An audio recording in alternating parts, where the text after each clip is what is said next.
Good morning, everybody. Welcome back to the shop. Today we've got a really fun new project that I've been really looking forward to. Our new Weld-It-Yourself Sledgehammer series front bumpers for the Cherokee and Comanche. We're going to be walking you through how to build the bumper and also showing all the features, options, functions that we've built into this one. This is something that I've had in my head for a really long time now, and I'm really excited to finally be bringing it to market. And we just got the sample parts in a couple days ago and got our test Cherokee that's over in the background there. Got that into the shop this morning, so we're going to be assembling the very first bumper.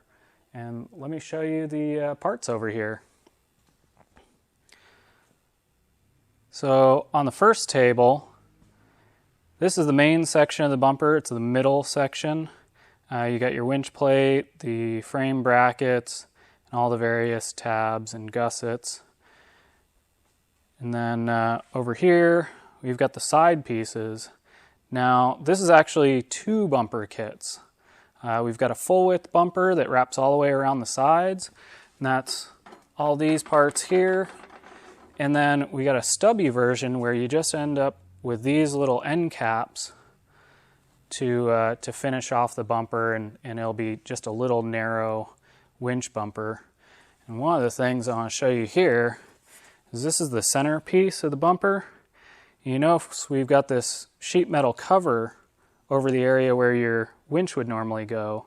This is for those guys that, hey, maybe you are in the market for a bumper but you don't have a winch yet. Well, that covers up that big gaping hole so it doesn't look like you're missing a winch. This one here, we've got this cutout here. That's for if you want to mount a light bar inside there. It's a slot for a 20-inch light bar. In the production versions, this panel is going to be closed off, but the cut's going to be made just with little tabs holding it in. So you'll just see this tiny little pencil line cut around the edges. So if you aren't running a light, you just put the cover on. It looks like a full enclosed bumper there.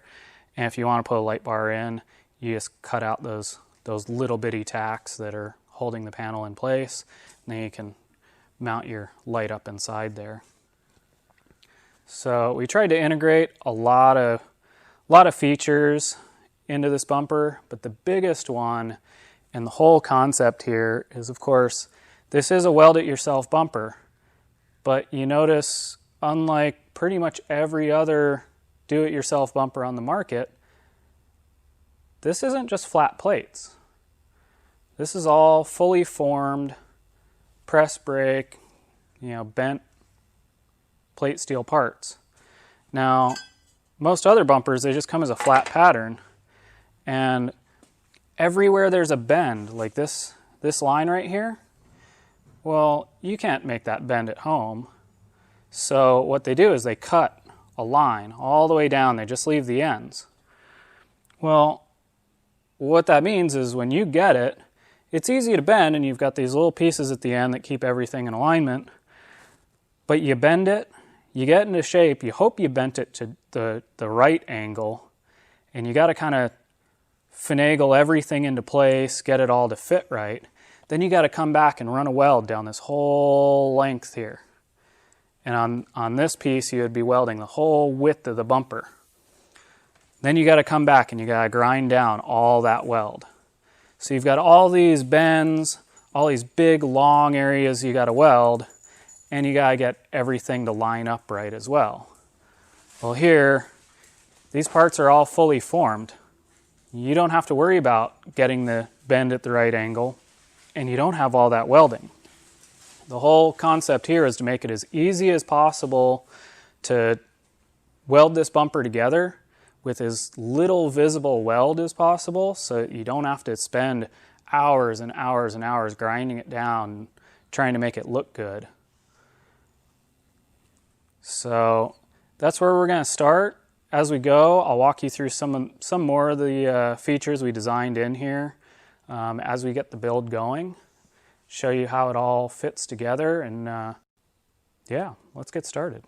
Since one of the biggest features of this bumper is really just how easy it is to construct and how fast you can put it together.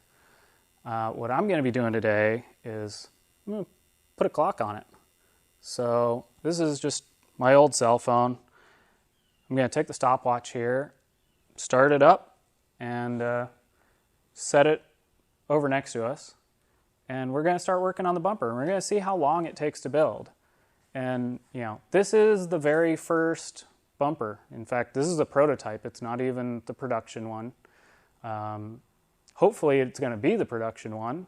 But this is the one we're going to put it together, make sure that everything fits right, make any changes that need to be made in the final product. But we're going to put it together today on the timer. I'm also going to be taking pictures and video as an install guide, which you'll be seeing. That'll be this video. And we're going to see how long it takes me to put this thing together, which, you know, if I'm stopping to take pictures and video and write instructions and notes, you know, it should take me longer than it takes you guys. So we're going to see just how much work this really is. So let's get going. I'll get our timer going here. It's currently 10:51 a.m. So I don't know if you'll be able to see it, but starting the timer now.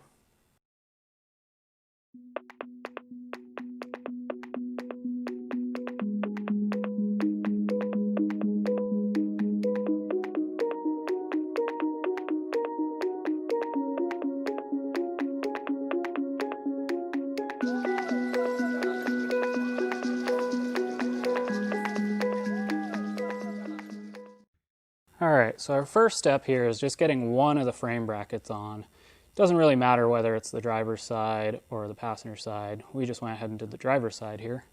But you get it bolted on, and what I did was took a little digital angle finder and found a level spot on the frame, zeroed out the angle finder of that, and then leveled the bracket, you know, got it all zeroed out so that they're running parallel. I just used the top edge of the bracket. You could use the bottom edge as well. Alright, so once you have the bracket bolted onto the frame there, you can take your winch plate. You can see the two slots there. It just slides right in. And then come over the other side, grab your other side frame bracket, and do the exact same thing. Now you notice Cal's got an 1/8 inch spacer there. That's because this Jeep does not have frame stiffeners on it, but it will have them at some point. So we're accounting for that right now by just using that 1/8 inch spacer. So we designed this bumper so that if you have frame stiffeners already installed, like a lot of people do on Cherokees, it'll work just fine. If you don't have them, that's fine too. And we left plenty of adjustment for, you know, if you have a steering box brace on the driver's side, if you got extra thick frame stiffeners, you know, we left plenty of room in there. There's lots of adjustment, so you shouldn't have any problem in that respect. So there, once you get both of those brackets bolted in, he's tightening up that side. We'll level out the second bracket, make sure it's aligned. And those pieces just hold themselves in place.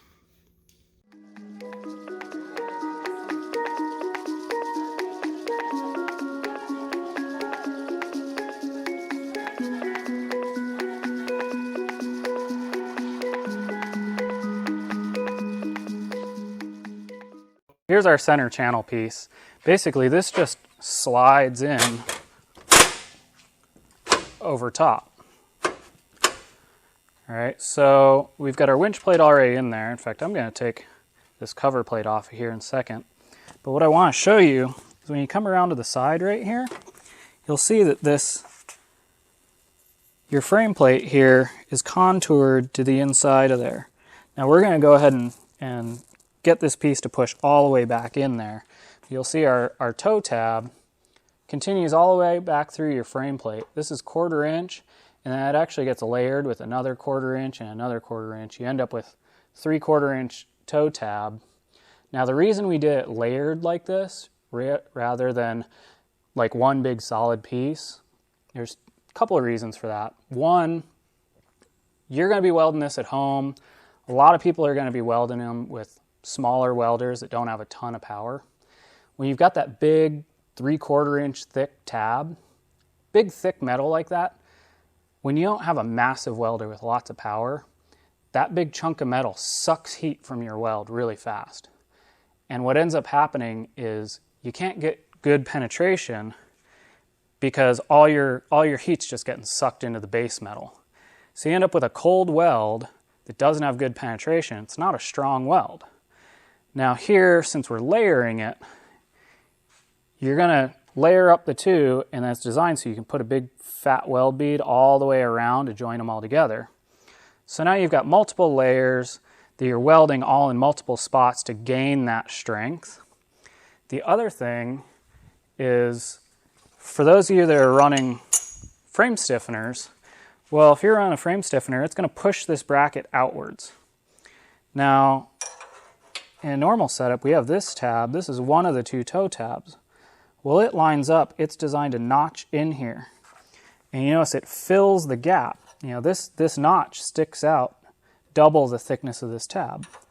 When you line it up in here, well, that fills it. That makes it flush. Now, if you were to have a big, thick set of frame stiffeners in here, well, it's going to move this out. Well, now you just move this tab to this side. It fills the gap on the inside instead. So, you know, that way it provides flexibility so that depending on your setup, how your Jeep is built, you can get all your brackets to line up right and you can get all the strength you need.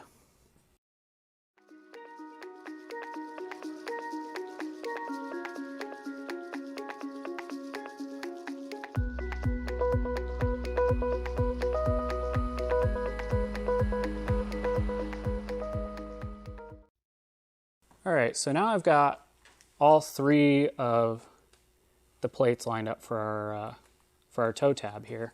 And you'll see what I was showing earlier about how these index in. You know, this outside one is notched and it fits, you know, lines right up. Now, the other thing you'll notice, this is just a 3/4 inch bolt. All three of these plates have 3/4 inch hole through them. Once you bolt it up, this inner plate, that one's just contoured to fit to the center channel. So once the center channel is pushed back into the frame mounts and this plate gets bolted in, it's locked in place. It can't slide forward. It's all fixtured up together. So basically right now, the entire center section of the bumper, it's ready to be welded. It's all in place, all ready to go, and it's all fit to the car. And just a note, you'll notice we added some painter's tape to the bottom of the grill there. You know, maybe not everyone cares about their paint, but if you've got nice paint, always a good idea to protect it. And definitely when you're welding, it's nice to have a welding blanket to throw over the car, protect things as well. And I'll just show you, as long as I'm here, these gussets, they're going to be kind of hard to see as they go down inside. You see these slots here? That tab fits up inside there. So we're going to go up from underneath. They're going to fit up inside there and they'll just get welded in place. And that ties the winch plate down into the bottom of the bumper and just provides a lot of extra structural rigidity for the winch plate for when you get, you know, heavy winching loads on there. You don't want the plate to flex around. You'll also notice we've got two different sets of holes here. That's because certain models of winch, the drum is actually offset to one side because the motor is bigger than the gearbox is. A lot of the newer winches, now they're making them all so they're nice and centered. So we put two sets of holes in there, one set that's centered, one that's a little bit offset, just so you could get the winch centered up, no matter which winch you're using. If you're going to be running a winch, obviously one thing you're going to need is a Fairlead. Well, I mentioned that there's two sets of holes there so that you can get your winch mount in centered regardless of which model winch you have, if the drum's centered or not. Well, you'll notice there's a tab on the bottom of our Fairlead bracket here, and it just drops into that slot right there. Well, when you look at it from above, you'll see right now our holes are lined up with this set of holes. Well, what we did is that tab there, it's offset on the bracket. So all you do is flip it around the other direction, drop it in, and now you're lined up with this hole.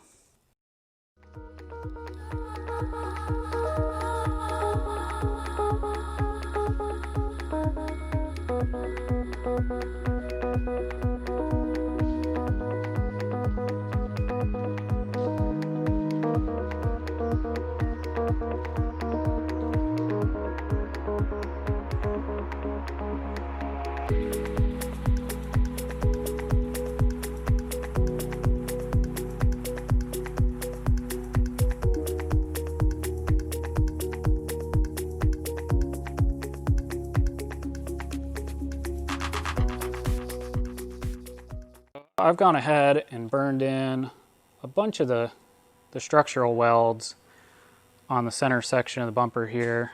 Those are where those ribs up inside go in. Can't really get down in to fully weld those without pulling it off. But right now we have the center section of the bumper is done. This is the main section that is shared between both the stubby and the full width versions. So the Sledgehammer and the mini sledge.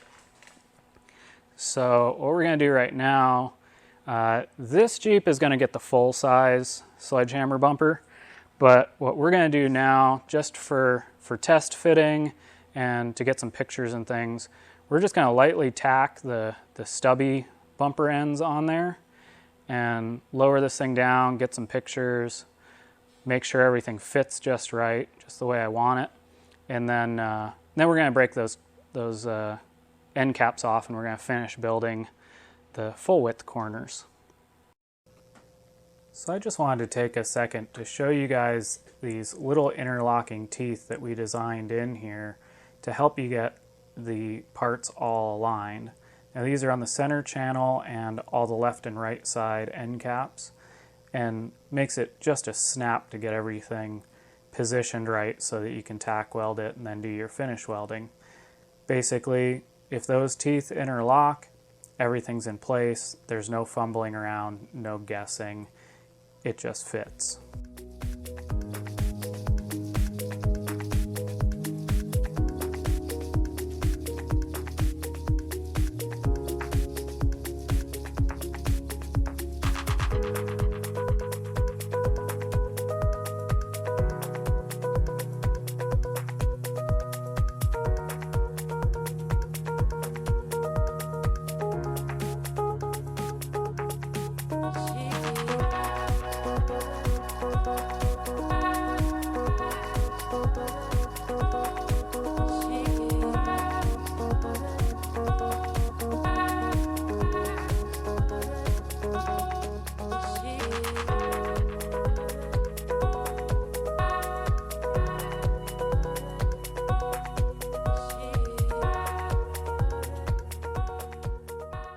Alright, so you guys that have the earlier model Cherokees, the pre-97 stuff, you're going to find on the side here, your fender continues all the way down.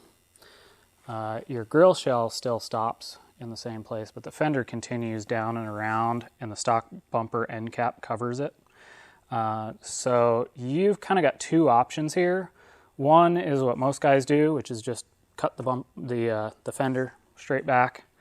The other one is this overhang here is big enough, you can actually just take a death wheel on your grinder and cut that corner piece back. Another thing I want to note on this is, like I said, this is our prototype bumper. This face here, we're not real happy with, just now seeing it on the vehicle, not real happy with the way it fits, the way it looks. So we're going to be changing the drawing. The production piece, instead of being cut inward at an angle here, we're going to have it cut more in a diagonal line that matches this fender line. So that'll be a little bit different on the final production piece, but other than that, bumper will be all the same. So we got the driver's side corner all welded on there. Just got to tack the passenger side on, and then we're going to pull the whole bumper off and do all the finish welding and grinding. So let's see, how long has it been over here? Let's see. It's been an hour and 35 minutes, and I'm sure you'll be able to see from the time lapse, we've spent most of our time taking these videos and taking pictures, and there's probably less than 30 minutes of actual work on the bumper.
That is a fully welded bumper.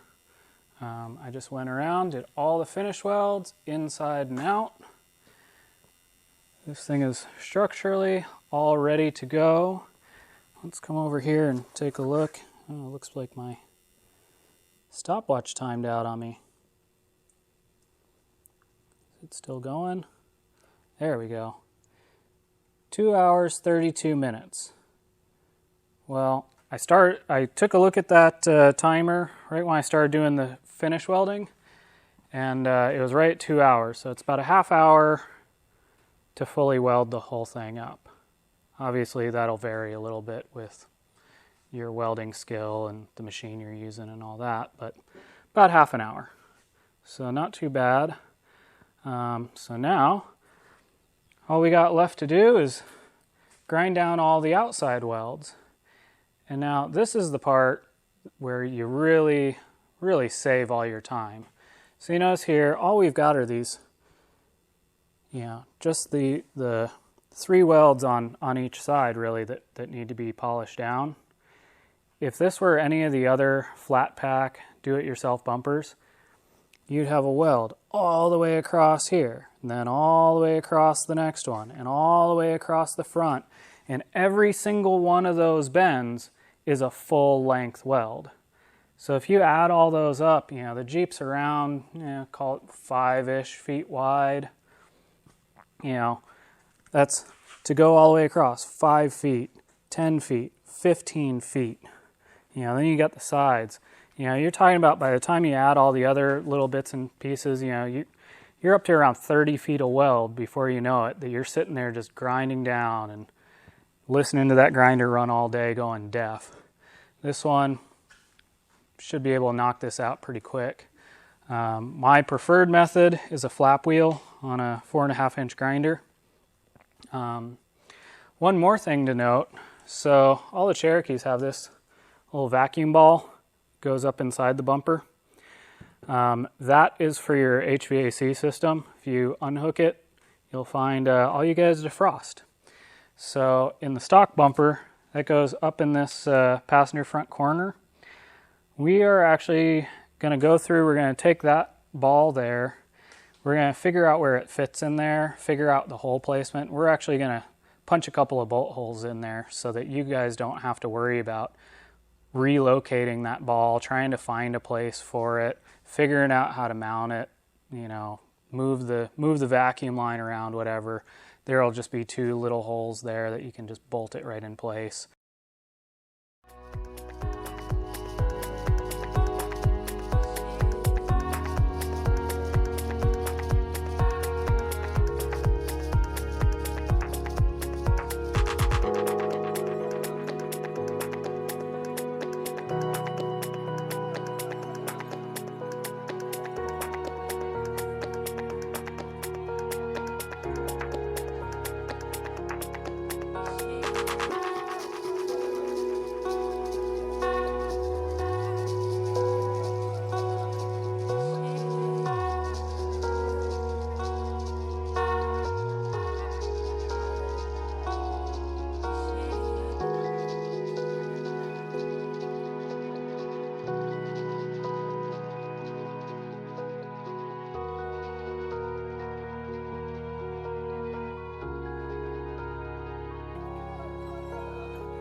Well, there you go. She's all welded, ground smooth. Hit it with the DA, get all the corners nice. This thing's ready to be painted. At this point, you could choose to paint it, drop it off at a powder coat shop, whatever you want. But yeah, she's all smoothed out, ready to go. Let's see how long it took. Look at that. 3 hours, 15 minutes. And we took a lot of breaks for taking pictures, taking video. So I definitely could have done this one quite a bit quicker if I had to, but I think that's probably a pretty reasonable number for most people. And one of the things I was hoping for on this, you know, if you compare the price of this bumper to a fully finished, you know, off-the-shelf bumper that you might buy from, you know, one of the big manufacturers, well, this bumper's about $365, I think is what our introductory price is going to be. So you're under $400. And then even if you were paying a shop $100 an hour, you could take it to your local fab shop and pay them to do the work, to weld it all together for you and smooth it all out like this.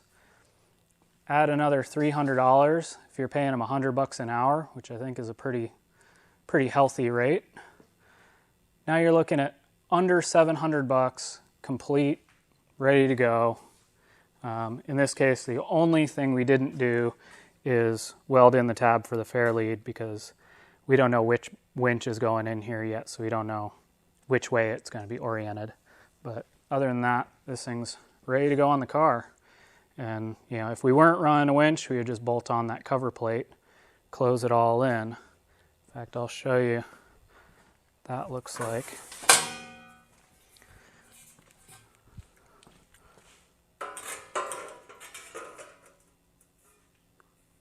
So, something like that.